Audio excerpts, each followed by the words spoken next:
आप देख रहे हैं न्यूज बीट पारस जहांजेब के साथ। पैनामा लीक्स डेडलॉक का जिम्मेदार कौन? एतजाज एहसन मसला या मसले का हल? और क्या हुकूमतों के अंदर भी हुकूमतें चल रही हैं? ये हैं वो बीट्स जिन पे बात करेंगे आज पाकिस्तान पीपल्स पार्टी के सीनियर रहनुमा चौधरी एतजाज एहसन से।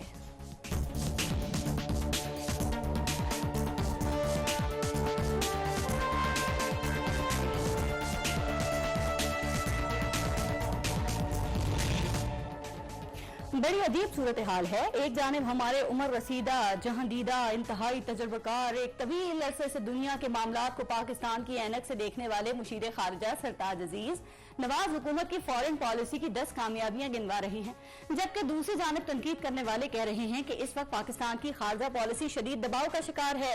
पाकिस्तान सिफारती तौर पर तनहा हो रहा है। सिफारती महाज पर नरेंद्र मोदी की खारजा पॉलिसी, ईरान, अफगानिस्तान और सरमायाकारी के मुआहदे, अमरीका के दौरे, ओबामा से मुलाकातें और न्यूक्लियर सप्लाई ग्रुप के लिए हिमायत की यकीन दहानी। क्या सिफारती महाज पर 10 कामयाबियां गिनवाने वालों को ये नजर आ रहा है जो अमरीका भारत को गले लगा रहा है वही हमें आंखें दिखा रहा है और हम मुजम्मत में लगे हुए हैं?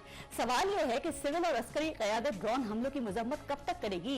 माजी में भी मुजम्मतें होती रही लेकिन अमरीका बाज ना आया, ना हम मुजम्मतों से आगे बढ़ सके। वैसे भी बोलती जबानों की लुकनत उस वक्त दूर हो जाती है। जोशो जज्बात से भरपूर ये मुजम्मती बयानात भी तब दागे जाते हैं जब आर्मी चीफ ड्रोन हमलों को नाकाबिल कबूल कह देते हैं, वरना खामोशी में ही आफियत नजर आती है। कहीं ऐसा तो नहीं है कि हमारी बरसर इक्तदार जमात पाकिस्तान मुस्लिम लीग नून और ऑपोजिशन की सियासी और मजहबी जमातों के रहनुमा ये समझ रहे हों कि आज अगर इतनी सी बात पर अमरीका से सख्त लहजा अपनाया गया तो कहीं 2018 के इंतखाबात के नताइज इनकी तवक्कात के बरक्स ना निकल आए और अमरीका नाराज होकर इक्तदार की चिड़िया किसी और के कंधे पर ना बिठा दे।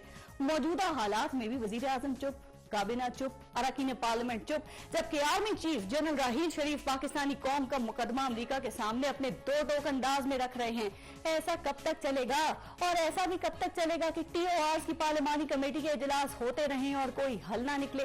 क्या हमारे यहाँ कभी एहतसाब भी हो सकता है या कमेटी के खेल में जीत हमेशा लूटने वालों की होगी और हार पाकिस्तान के अवाम की होगी, आईन और कानून की होगी? इसी बारे में प्रोग्राम में आज हम बात करेंगे, लेकिन पहले लेंगे ब्रेक और ब्रेक के बाद हमारे साथ मौजूद होंगे पाकिस्तान पीपल्स पार्टी के सीनियर रहनुमा और सेनेट में opposition leader barrister Chaudhry Aitzaz Ahsan. Break लेते हैं, देखते रहिएगा न्यूज बीट।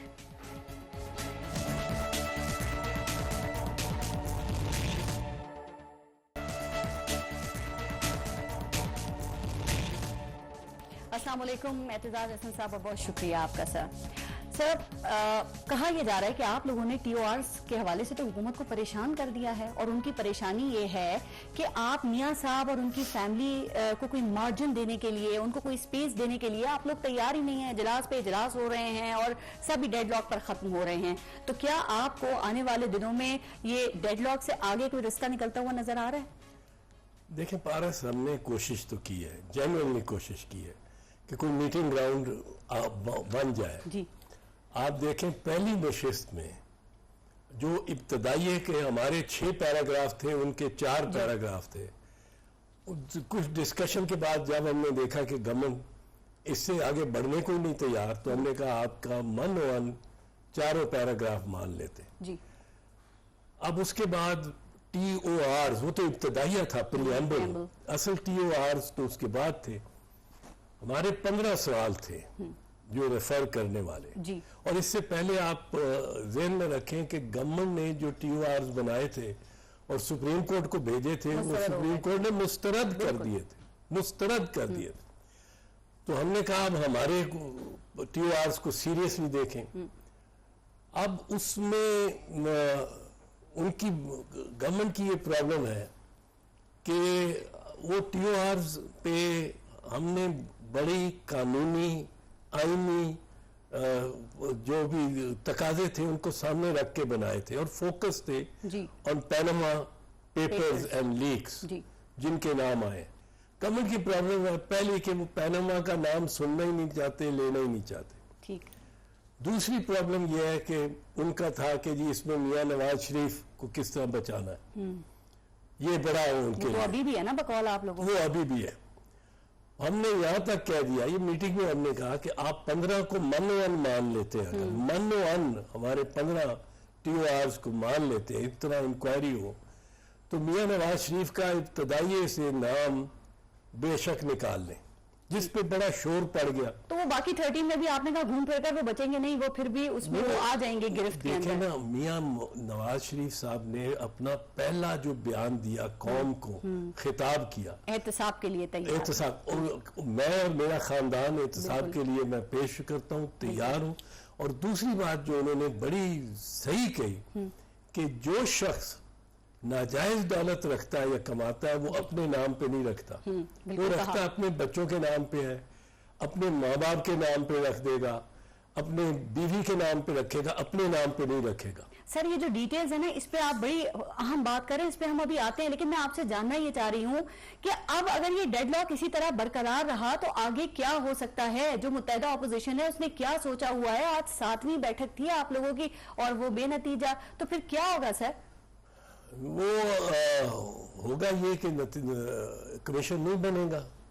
नहीं, इतने और ये कितने और ऐसे इजलास होंगे? अभी 14 जून को फिर डेट दिया, तो डिसाइड किया है इतने और कर लें, उसके बाद फिर हम मुश्किल है ज्यादा देर चले। 1-2 इजलासों के बाद मेरा ख्याल है कि या तो गवर्नमेंट मानेगी। ठीक, आप तो कह रहे हैं वो संजीदा ही नहीं है, मानने को तैयार ही नहीं है मियां साहब के नाम पर और उनकी फैमिली के नाम पर।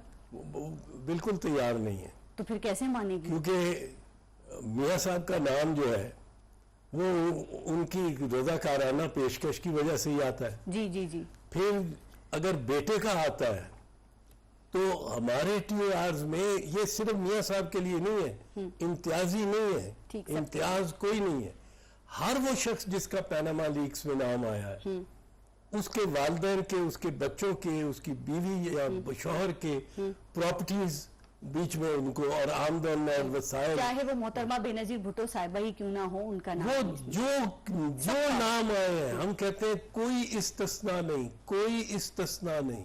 ठीक है, सिर्फ हम ये कहते हैं, एक चीज हम कहते हैं कि आगाज वजीर आजम के नाम से होगा। सर लेकिन आपको नहीं लगता कि हुकूमत अब उस प्रेशर से निकल आई है जिस प्रेशर को वो फील कर रही थी अब से कुछ अर्सा पहले तक, और जो टाइम गेन किया है गवर्नमेंट ने, जो टाइम उनको मिला है उससे कुछ उनमें हौसला, कुछ ताकत आ गई है।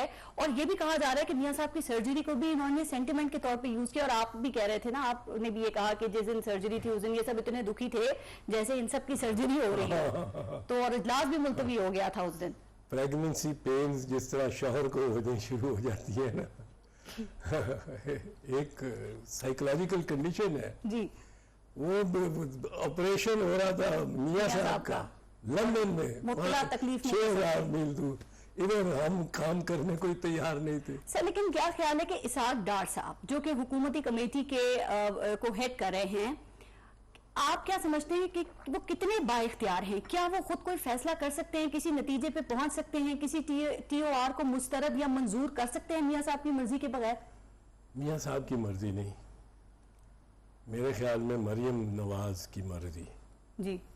इस वक्त तो वो हुक्मरानी कर रही हैं, हुकूमत कर रही है ना, पाकिस्तान में बैठ के हुकूमत और फैसले सारे जो हुकूमत के हैं वो सीनियर वज़रा भी नहीं कर रहे हैं, और इतने सीनियर वज़रा बैठे हैं, वो मरियम बीबी कर रही है। तो डॉक्टर साहब मरियम नवाज को रिपोर्ट कर रहे हैं आपके मुताबिक? रिपोर्ट कर रहे हैं या हिदायत ले रहे हैं?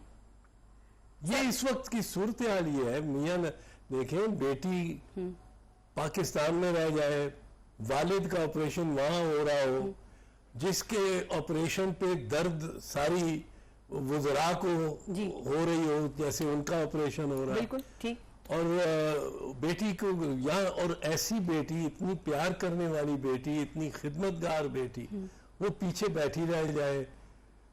She is holding the fortress ji. So फैसले मरियम बीबी ने, यानी आपको इस तमाम सूरत हाल का अंदाजा है, आपको ये तमाम सूरत हाल पता है कि इसाक डार साहब बाइख्तियार नहीं है। फिर ये बताइए कि ये जो TORs कमेटी है इसका फायदा क्या है सर? क्या आप लोग जानबूझकर हुकूमत को फिर टाइम दे रहे हैं कि इधर कमेटी खेलते रहते हैं और उधर वो अपनी कमजोरियों पर काबू पा लें, उनको टाइम मिल जाए? नहीं, हम दुनिया के सामने ये तस्वुर नहीं देना चाहते कि हमने बात करने से इनकार कर दिया या कानून की तैयारी में ही हमने हिस्सा ना लेने का फैसला कर लिया जी, हमने छोड़ दिया और एतमाम में हुज्जत कर रहे हैं। अब तो एतमाम में हुज्जत ही। अब शुरू में हम पहली 2-3 मीटिंग में तो बड़े एतमाद से गए थे, ठीक, बड़ा एतमाद ऐसा था कि तवक्को आप थी कि जो काम हम करेंगे, हमने मेहनत की 15 पॉइंट्स पे, उसके बाद जो एक्ट बनाना है उस पे हमने मेहनत की, हमने डिस्कशंस की, हमने मुत्तफिका अपनी 9 जमातों से वो मसवदा पास कराया। बिल्कुल। और उसके बाद 3 मई को एक एक्सरसाइज की, एक 3 दिन पहले फिर एक्सरसाइज की, वो सारा हमने पास कराया। 9 जमातों को इत्तेफाक उस पे करना कोई एक लफ्ज पे कोई आसान बात फिर भी आप बहुत ना उम्मीद लग रहे हैं। क्या आपको लगता है आपने इतनी जो मेहनत की है, आप इनसे ये मनवा लेंगे ये सारी चीजें कि ये पाकिस्तान के पैसे का मामला है? चूंकि भी रिसेंटली आपको याद होगा हुसैन नवाज ने कहा कि जो पैनामा पेपर्स है, पैनामा लीक से, ये पाकिस्तान के अवाम का मसला नहीं है। तो एतजाज एहसन साहब, जब वो इसको पाकिस्तान के अवाम का मसला ही नहीं समझ रहे, पाकिस्तान का मसला समझते ही नहीं है, तो क्या वो फिर खुद को पाकिस्तान के अवाम के सामने इस इशू के हवाले से एहतसाब के लिए पेश करेंगे? सर नहीं, वो नहीं पेश करेंगे। वो उनका मानना वो है जो ख्वाजा आसिफ ने कल नेशनल असेंबली में कहा है। उसने कहा है कल या परसों मैंने, उसने कहा है कि ये पैनामा लीक्स अवाम का मसला नहीं है और 15 दिन में लोगों को भूल जाएगी, क्योंकि करप्शन भी अवाम का मसला ही नहीं है।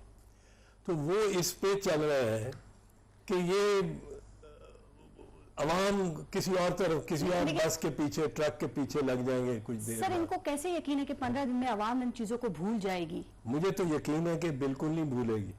मुझे तो यकीन है कि ये इतना बड़ा जख्म लगा है कि इस पे मरहम सिर्फ एक लग सकती है नवाज शरीफ की जानिब से, और वो है कि कमीशन, बाइख्तियार कमीशन, ठीक है, जो उनको भी इन्वेस्टिगेट करे। ठीक सर।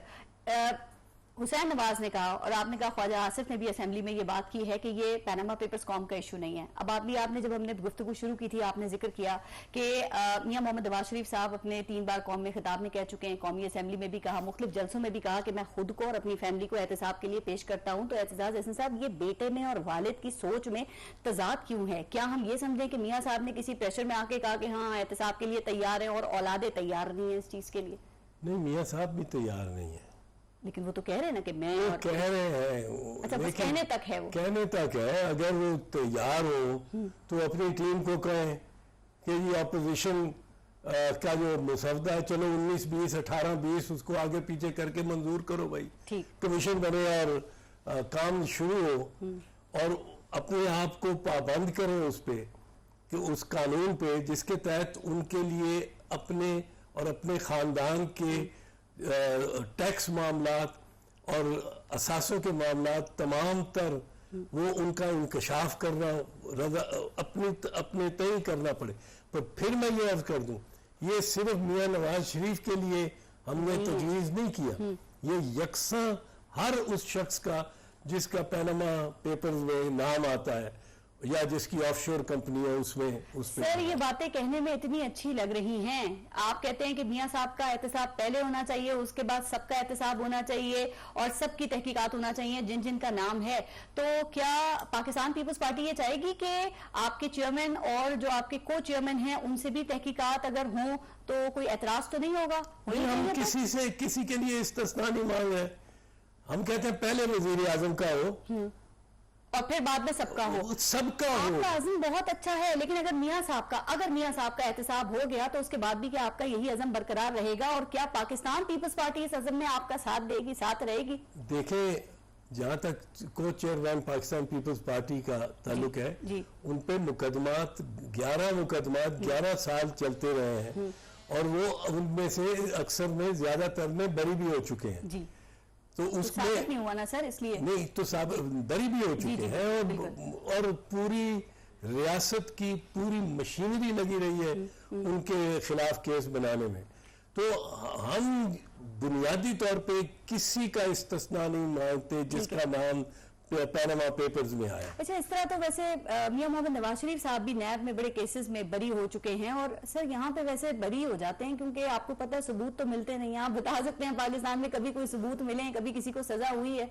बस बातें ही होती हैं, इल्जामात ही लगते हैं, उसके बाद सब। मियां नवाज शरीफ के पर जो केस नैब के चले थे जी, उनमें बरियत उनकी ऐसे नहीं हुई।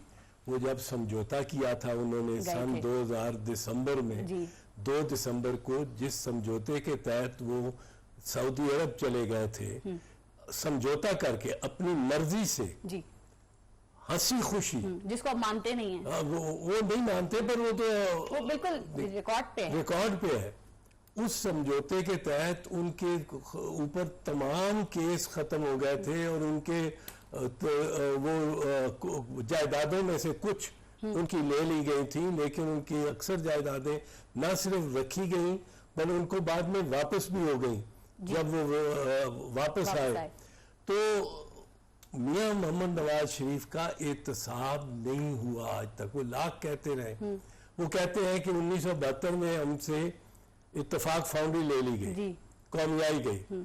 7 भाइयों की वो इत्तेफाक फाउंड्री थी जी। किसी और 6 भाइयों में से किसी और का आपने सुना है नाम? वो आम इंडस्ट्रियलिस्ट हैं, बिल्कुल वो इंडस्ट्रियलिस्ट हैं पर आम इंडस्ट्रियलिस्ट हैं। एक ये शरीफ खानदान जो है, शरीफ ब्रदर, भाईजान शरीफ जो थे जी, इनके पास वो जो मैंने असेंबली में भी कहा था पारस का पत्थर था आपके नाम से मंसूब, पर वो इनकी स्टील मिल जो इन्होंने लगाई गल्फ में और फिर जद्दा में, गल्फ स्टील और फिर बाद में जद्दा में, वो मेरा ख्याल है स्टील मिल नहीं थी, वो सोने के फॉर्मूला कोई हाथ लग गया था, सोने के बिलेट और गर्डर वो बनाती थी, बिल्कुल सोने के। ये लोहा डालते थे, आगे से सोना निकलता था। क्यों? क्योंकि 2005 में हुसैन नवाज साहब कहते हैं कि उन्होंने अरबा रुपए की, करोड़ डॉलर की जायदाद खरीदी लंदन में, और कहां से कमाई?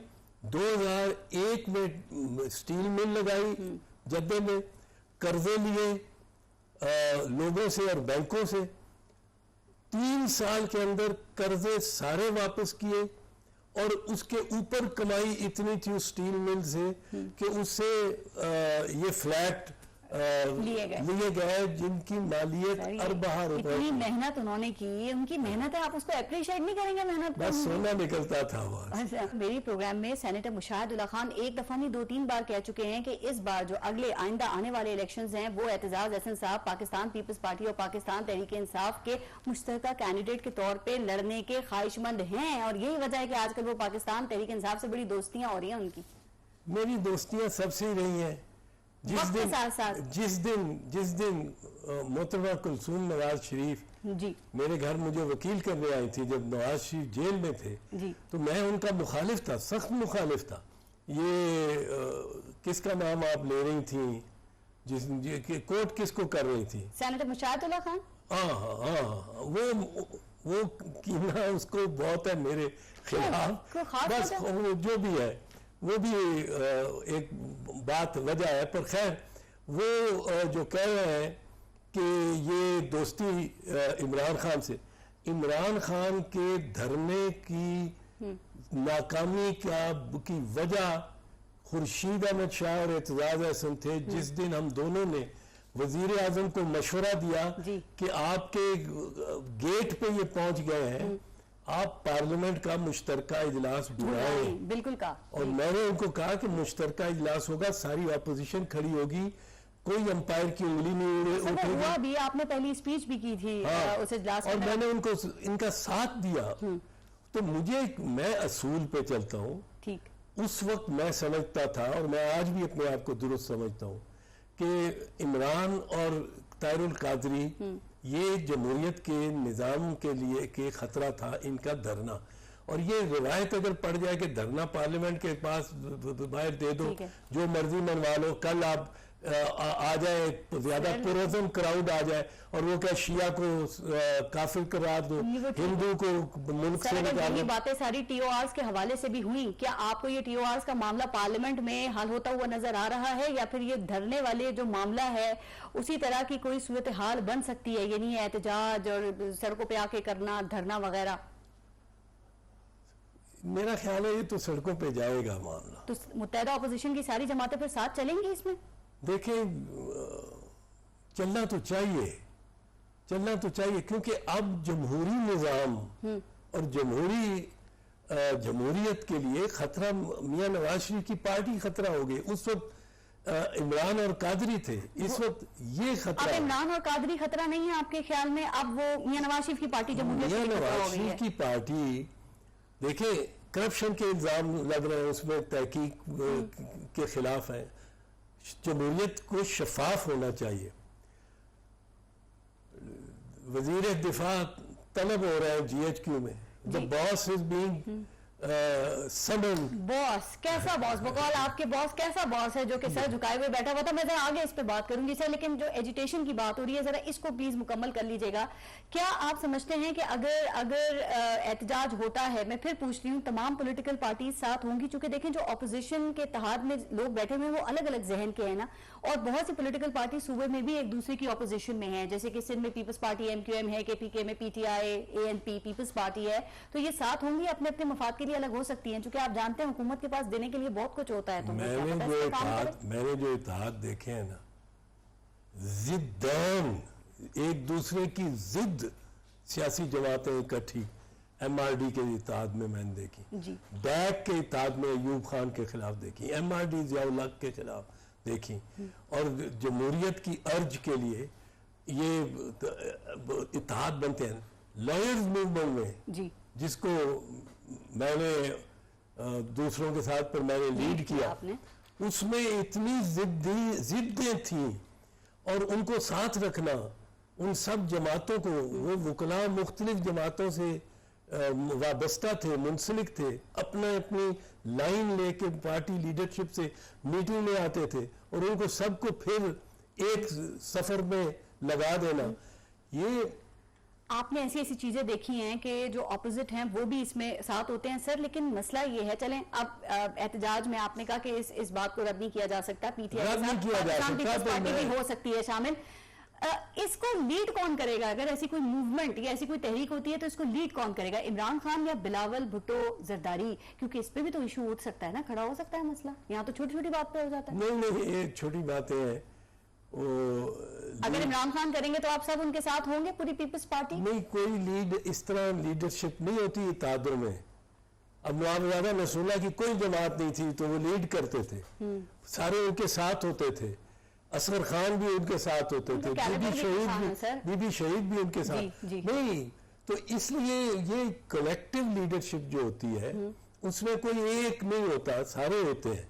और मैं जो कह रहा हूं कि इस इम्कान को रद्द नहीं किया जा सकता, मैं ये नहीं कह रहा हूं कि ये होगा ही इसी तरह। नहीं सर, अगर इम्कान रद्द नहीं किया जा सकता, सवाल मैंने इसलिए किया था क्योंकि यहाँ पर फिर बातें ये भी होती है ना कि फिर फल कौन तोड़ेगा, फायदा किसको पहुंचेगा इसका? क्योंकि वर्कर्स के लिए तो ये बहुत बड़ी बात है, हो सकता है जो इत्तेहाद में पार्टीज हो उनके लिए ना हो कि कौन लीड करे, लेकिन जो वर्कर्स हैं उनके लिए छोटी बात नहीं है। नहीं, ये बड़ी जल कर जाते हैं, आप इस पे ज्यादा फोकस ना करें।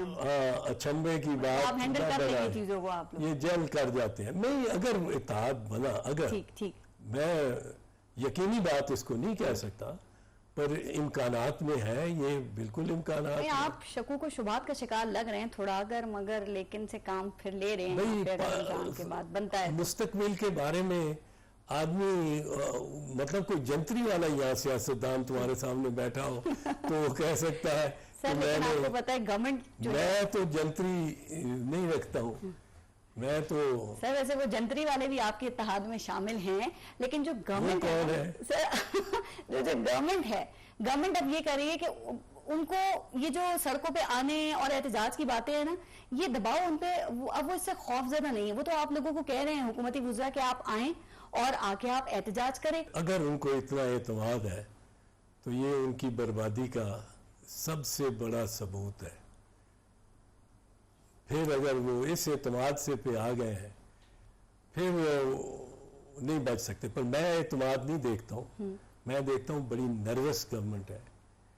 जिस तरह की शाउटिंग कौमी असेंबली में हो रही है सीनियर वज़रा की जानिब जी जी बिल्कुल, जिस तरह के रवैये अल्फाज इस्तेमाल किए जा रहे हैं। अभी आप ब्रेक लेते हैं, उसके बाद जरा इस पे बात करते हैं, इस पे भी बात करना जरूरी है। ब्रेक लेते हैं, देखते रहिएगा न्यूज़ बीट।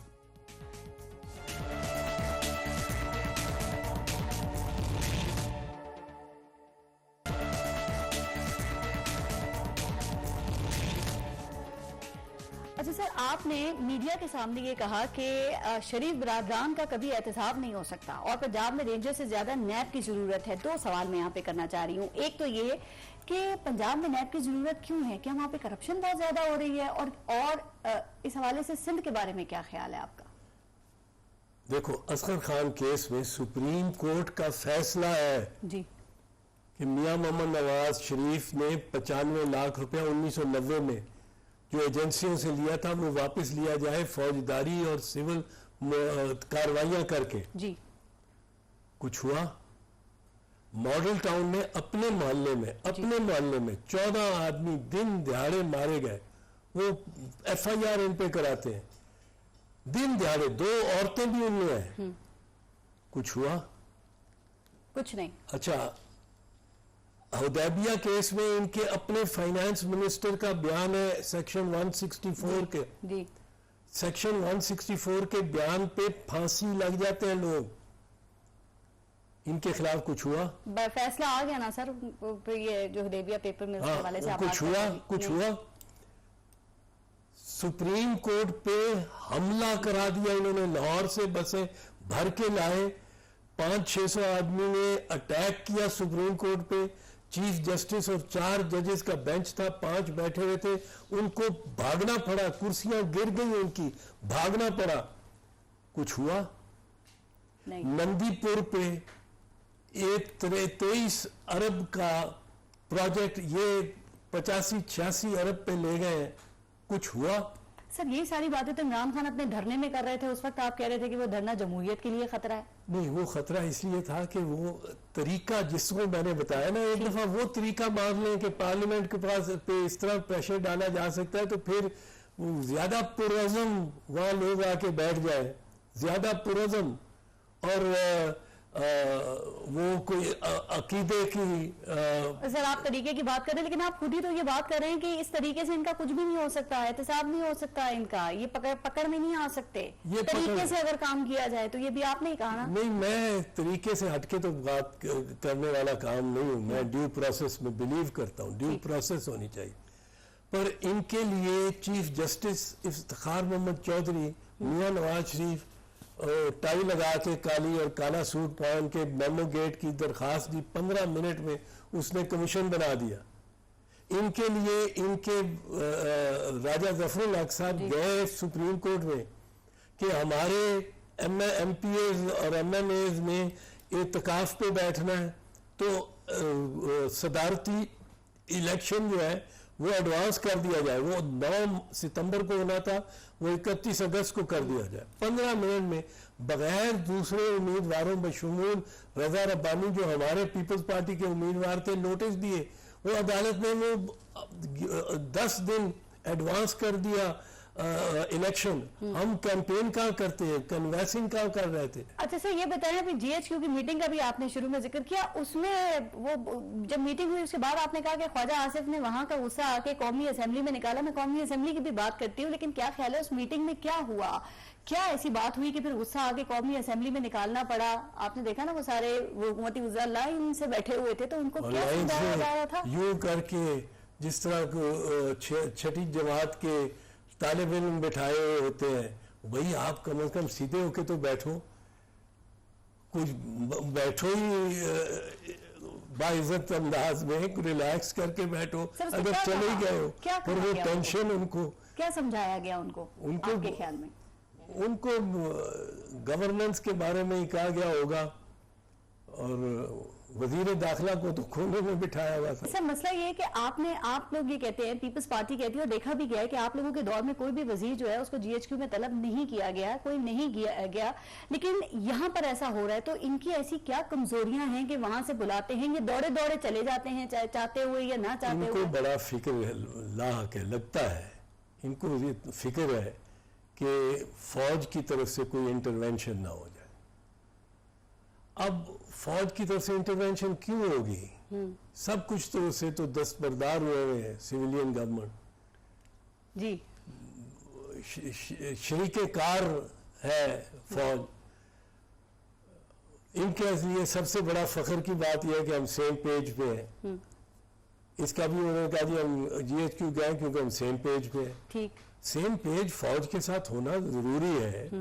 सेम पेज, क्योंकि फौज एक जंग लड़ रही है हमारी, उसके जानें ज़ाया हो रही हैं, शहीद हो रहे हैं, जख्मी हो रहे हैं, मफलूज हो रहे हैं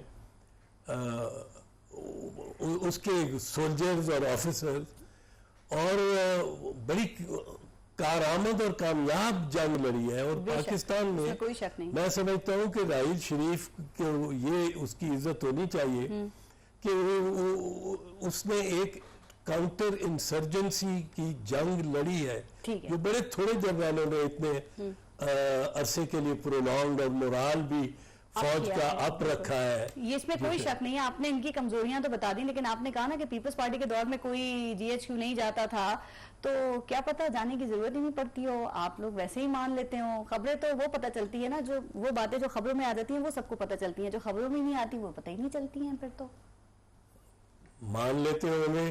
आपको पता होगा ना, आपकी हुकूमत की बात कर रही हूँ, जाना ही ना पड़ता हो आप लोगों को। नहीं, मैं अपनी हुकूमत में भी अपोजिशन नहीं था। चीफ जस्टिस की बहाली के लिए भी फिर वो कियानी साहब ने कॉल की थी ना? हाँ, वो कियानी साहब ने कॉल की थी, और वो आसिफ जरदारी साहब की एक बहुत बड़ी रिग्रेट है। मैं उनको कहा, मैंने कहा आप कॉल करते तो मैं सारी विक्ट्री का आपको एक तरह हिस्सेदार बनाता। ठीक, तो वो कहते हैं हाँ ये एक मेरे से बहुत बड़ी गलती हुई। जैसे मैंने कहा था कौमी असेंबली में भी बात करेंगे, तो एक सिर्फ इस पे भी बात मैं करना चाह रही हूँ आपसे। कौमी असेंबली में ये जो ख्वाजा आसिफ ने गुस्सा उतारा है, एक खातून को सुना दी, अच्छी भली खातून को ट्रैक्टर ट्रॉली कह दिया, तो सर अगर हमारी पार्लियामेंट में इस जहनियत के और इस जबान के लोग भी मौजूद हैं जो खवातीन के हवाले से इस तरह की बातें कर सकते हैं, ख्यालात रखते हैं ऐसे, तो क्या, और फिर शर्मिंदा भी एक दिन के बाद होते हों, तो क्या फिर वहां पर खवातीन के लिए कोई मौसर इकदाम के बारे में सोचा जा सकता है? कोई तवक्को की जा सकती है? जो बात की है ख्वाजा आसिफ ने, उसको कोई उसका जवाब तो कोई नहीं, लेकिन हमारा जो माशरा है इसमें कोई इतना ज्यादा मुजम्मती भी नहीं है उसकी बात पे, लोग वाह भी कर रहे हैं, और उसको मैं यकीनन जो मिलते होंगे ख्वाजा आसिफ को वो कहते होंगे बड़ा आपने जुमला कसा है, बड़ा। दूसरे दिन आबिद शेर अली ने भी कह दिया कि वही बात की कि बिल्कुल सही कहा है ट्रैक्टर ट्रॉली। बस वो इस मिजाज के लोग माशरे में काफी है। अच्छा सर, टाइम खत्म हो गया, मैं सिर्फ दो बातों पे आपकी राय जानना चाह रही हूँ। एक तो ये कि पीपल्स पार्टी की तरफ से तजवीज पेश की गई है कि कौमी असेंबली की जो मुद्दत है उसे 4 साल कर दिया जाए, इससे क्या फायदा होगा? क्या ये इसमें मुस्लिम लीग नून की हुकूमत के लिए कोई भलाई हो सकती है? मुस्लिम लीग हुकूमत की भलाई नहीं, एक जनरली हम समझते हैं कि लोगों में एक फटीग विद द गवर्नमेंट हो जाती है, एक फटीग, एक थकन सी एक हुकूमत के साथ, और 4 साल भी काफी अरसा है हुकूमत के लिए। 2 साल कर दें फिर इसको, बस आए और जाएं। अमेरिका में वैसे 2 साल, हर 2 साल बाद इलेक्शन होता है हाउस ऑफ रिप्रेजेंटेटिव का, नेशनल असेंबली का, उनकी जो नेशनल, तो जल्दी जल्दी बारियां लगती रहेंगी आप लोगों की हर 2 साल बाद। यहाँ तो किसी और को मौका ही नहीं मिलता। नहीं, जल्दी जल्दी बारियां नहीं लगेंगी, वो तो खर्चे इतने होंगे कि एक इलेक्शन या 2 लड़के आदमी घर बैठ जाए। ठीक, अच्छा सर, दूसरी बात ये कि अभी जो रिसेंटली मुलाकात हुई आर्मी चीफ से शहबाज शरीफ और चौधरी निसार अली खान की, तो उसके बाद कहा यह जा रहा है कि जो आर्मी चीफ की मुद्दत मुलाजमत है उस पर भी गौर किया जा रहा है कि उसको 3 साल से 4 साल कर दिया जाए। अगर ऐसी कोई सी तजवीज पर गौर किया जाता है तो क्या पाकिस्तान पीपल्स पार्टी इसकी हिमायत करेगी? नहीं, हम तो समझते हैं 3 साल काफी अरसा है। 3 साल ही बहुत हैं। हाँ 3 पीपल्स साल पार्टी तो ये समझती है। हाँ 3 साल काफी अरसा है। वो हमने एक्सटेंशन दी जी कियानी को, मैं उसको कोई मुस्तासन नहीं समझता हूँ ठीक कि एक्सटेंशन हो। यहाँ तक कि मैं समझता हूँ कि हमारा अभी तक जो आर्मी चीफ आए हैं जितने, उनमें मेरे ख्याल में Raheel Sharif will stand ahead of all of them, a war general बिल्कुल fighting a war and keeping the moral up. लेकिन फिर भी ना सिर्फ आर्मी का, आवाम का भी किया है सर। हाँ। आवाम को अब उन्हीं से, सियासतदानों से ज्यादा उनसे तवक्का। लेकिन 3 साल मियाद पूरी होने पर ये शुड रिटायर। बहुत शुक्रिया चौधरी एतजाज हसन साहब, आप प्रोग्राम में आए, आपने शिरकत की। टाइम खत्म हो गया बिल्कुल। अपना अपने मुल्क का ख्याल रखिएगा। पारस जहां को इजाजत दीजिए। अल्लाह ने के बाद।